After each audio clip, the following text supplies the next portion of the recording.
Hi, Shirley. How are you? I am quite well, thank you for asking. Well, it's good to hear. Well, the album is called No Gods, No Masters. I read somewhere that the song title from No Gods, No Masters was inspired by a graffiti you saw in Santiago in Chile. Is it right? Well, not specifically the actual slogan, but the experience of being in Santiago, Chile, definitely inspired a certain kind of prism through which much of the record was created. And when were you in Chile? And what kind of atmosphere did you encounter there? Well, it was at the end of 2018, 19. I don't know what date it was. I'm so sorry. I have no idea. But it was either the end of 2018 or 2019. And I got caught up in basically the People's Revolution. They were challenging the government. The people were challenging the government. And they were showing up in millions in their millions on the streets of Santiago.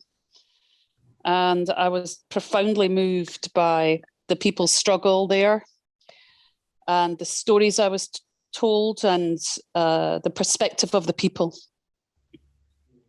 And is there one story, for example, that maybe did inspire you even more? There's one personal story to say, well, this is when I think about that time that comes to mind.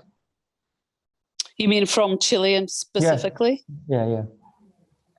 Well, not one specific incident really. There was an accumulation of unbelievable truths that were shared with me by the people.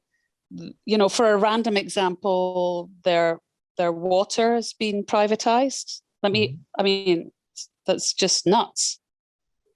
That the people don't have access to water, you know, without tariffs from their government.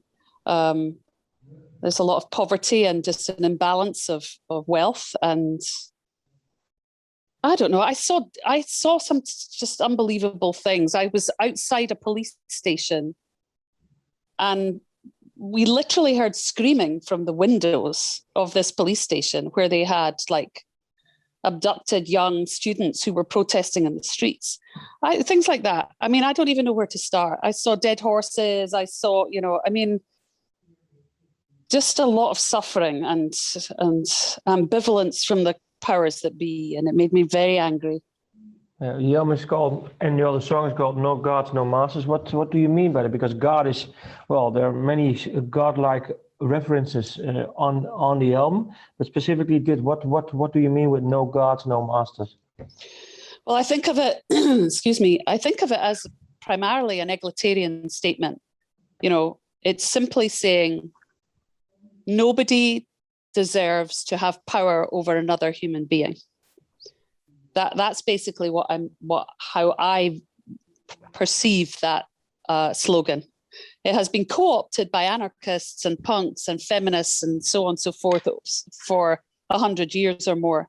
But that's what it means to me. And I'm sick and tired of organized religion wielding power over human beings in a totally indiscriminate fashion, and I'm not in argument with faith. With the purity of faith, but those who obfuscate, the tenets of religion for their own gain, I find utterly abhorrent.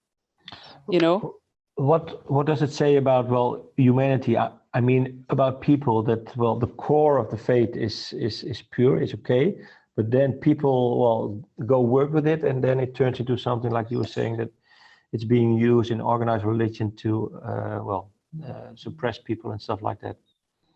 Well, to really be a believer, to have true faith requires a lot of courage. And I think a lot of people hope to have courage, but find in themselves that they are lacking. And that is where we run into severe problems. But if you affiliate yourself with an organized religion, an organized practice, you are sort of, for some inexplicable reason, accorded respect by society. So I think a lot of people profess to have faith, but they don't have the courage to have faith. And so it's the distortion of the word that really bothers me. Do you think is there a way that we as humanity, or maybe we can turn this around, or is it something that is really hard to alter? I think we can always turn things around, and I think we are at such an interesting point in our history. We have never before had all our voices galvanized by social media. We've never before been bombarded by all kinds of information. This is the first time in history humankind has been asked to absorb so much in such a short space of time. So I think that's why it feels tumultuous currently. I think humans are not accustomed to having so much access to all kinds of informations, and we are all reeling from it, and we don't know what to do with it. And I think we'll figure it out eventually. I think humankind has survived for centuries because of their ability to adapt. And I just believe in evolution. I just believe that the next generations will not be as cruel as ours. They will be more broad-minded. I just have to believe that, because if I didn't believe in that, I just don't know. I don't know how to wake up in the morning, I think that's also a problem, because there's so much information around. How do you know? Every person can find its own truth everywhere. So how do you make sure that you actually know what is brought to you that it is actually true? Well, that's a very good question to which I don't have an answer. However, I think the really fundamental issues that really do require us to know what is right or wrong, I think deep down people know what's right and wrong. I think people use truths that they can find to justify their arguments, but deep down they know that they're just using it to get what they want, Yeah. So... that brings me to another song, a logical step, I think, within this conversation. The men who rule the world, I read out, the men who rule the world have made a fucking mess. The women crowd the courtrooms accused of being whores. Are men really have they messed up the last 2,000, 3,000, 4,000 years? Well, fucking you tell me. Well... Because I've been accused of being naive, and and certain journalists have cast up, Marie Le Pen, etc., as examples of women being wicked too. Of course, there are wicked women. I'm not for 1 minute suggesting there isn't. What I'm saying, however, is that the vestiges of power have been inhabited by almost singularly men. That's true. The world over. And the arrogance not to turn around and say, we need wider representation in government is astounding to me. When you look at an average couple, the male and the female, who is the one who's multitasking and keeping the fucking house going? The mother. So why don't we have more women in government? Why do men somehow, the sons, assume that they have the answer to all the problems, to the exclusion of the opposite gender and or any non-binary gender too? I mean, any race, any creed is like, it really strikes me as silly at this point. We know what we know. We have a lot of problems. Let's get the best minds on offer, regardless of their gender, regardless of their race. Let's get some new ideas, because we're in dire need of them. Do you see a difference already, maybe? Because there are certain countries in the world where there are, well, chosen women leaders. I think New Zealand, Germany, for example. Well, of course, there are some women in government. That's great, but they're usually one or two in a sea of men. Yeah. I mean, I can't believe that I'm even still having to justify this argument. And by having to justify it underlines my whole point. You know, the fact that this is something that we're talking about is ridiculous at this point. You know, it's ridiculous. No, I think there's definitely a need for a women's energy balanced in power institution. I totally agree. But is it something that do you think? Well, I think. And also the other thing I would like to add, which we do touch on in the record too, is when the Me Too movement reared its head. I was astounded by the statistics around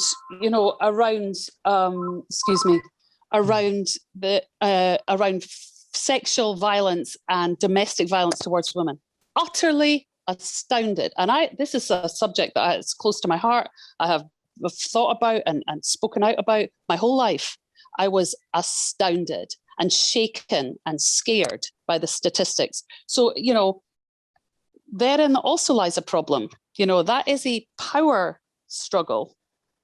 You know, that is something that's propagated by men. That's not women raping men.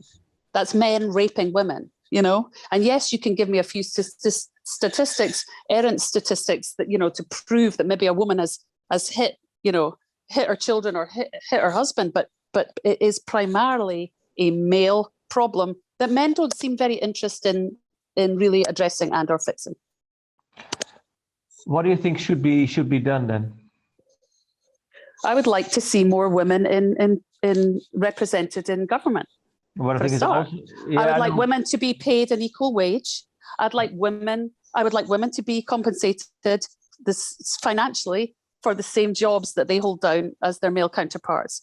I would like it if women were represented in business. I mean, the list is endless. It goes on and on and on. But don't you think there's also? I think there's this is something that can be done right now. But don't you think there's also something to do with when kids are growing up? How do you treat each other? What is the role of the male, of the son in the household? What is the role of Well, herein lies the other problem, right? So yes, you're 100% right in that it begins with education. Yeah. And if there is a government that isn't funding the education to educate the children that men shouldn't be laying their hands on women, then the problem continues, right? So to break the cycle requires government initiatives. We're not seeing any governmental initiatives. And yet these statistics are astounding that 1 in 3 women will have some form of sexual assault in their lifetime. That's outrageous. Can you imagine if it was the other way around? You know? No, so but then it also comes to like the Black Lives Matter and what happened last year with Trump with the Capitol. There's some sort of bias within gender. There's a bias within race. There's a bias. I think that's something that it's deep down within men. I mean, not only men but human. There's some sort of it's in humans. It's colonialism, right? It's just it's the stories we've been told since we were all born, and until we start questioning this narrative, you know, I don't know. I do think though, I feel hopeful. I feel like new generations are way more switched on than we ever were. I think whole new generations of young people are willing to discuss race in ways that my generation are still very uncomfortable doing. They're willing to talk about gender. They're willing to accept non-binary figures. You know, all that stuff helps shift the landscape, shift the narrative, shift the power seats, you know. So I feel hopeful. You know, I think things will continue to evolve. I believe in evolution. Yeah. Yeah, it's the same thing that you said with No Gods, No Masters. And there's one lesson that I would like to address is Uncomfortably Me. I hate the way that I spoke from the place where I was born and where I came from. How deep down was that feeling? Did you really hate it, or? Well, it was really, being Scottish, growing up in Thatcher's Britain, the Scots were laughed at by the English. We were treated really abysmally by Thatcher's Britain. Yeah. And also growing up as a Scot, I never saw any representation of Scottish people in music when I was really young, or certainly not in contemporary music, and we were literally faceless we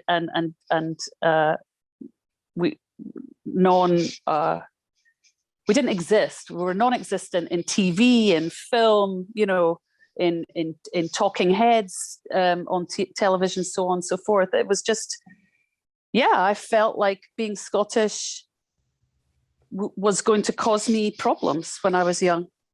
There was no representation. That has, of course, changed with my generation and the generations before mine. But, growing up, we were just laughed at by the English. It was weird. It's difficult to explain. It's just, but also whilst I was writing that, I realized it was also a sort of comment on, peoples who immigrate places and they don't feel that they fit in, So what does your life story then tell you or tells others? My life story is that much of the time we spend trying to fit in is folly, and that you can, try to forge ahead and push to do good work and, hope that the fates are with you. Because when was your turning point? If you go back to the line that I just read out, what was your turning point? You actually did believe, well, I can do this. I can be heard. I can have a voice. I can perform and make music that is heard all around the world. When was for you that you had to believe in this?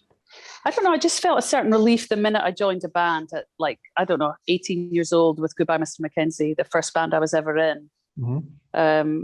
I just felt all of a sudden like I was in a group of people that were like-minded like me and wanted the same kind of excitement and adventure and were as curious as I was and rebellious as I was. And I think that's why I've been so addicted to, being a musician in a band. There's something that protects my natural loneliness in a funny way. Like I feel like a lonely person always, but in a band, I feel protected from that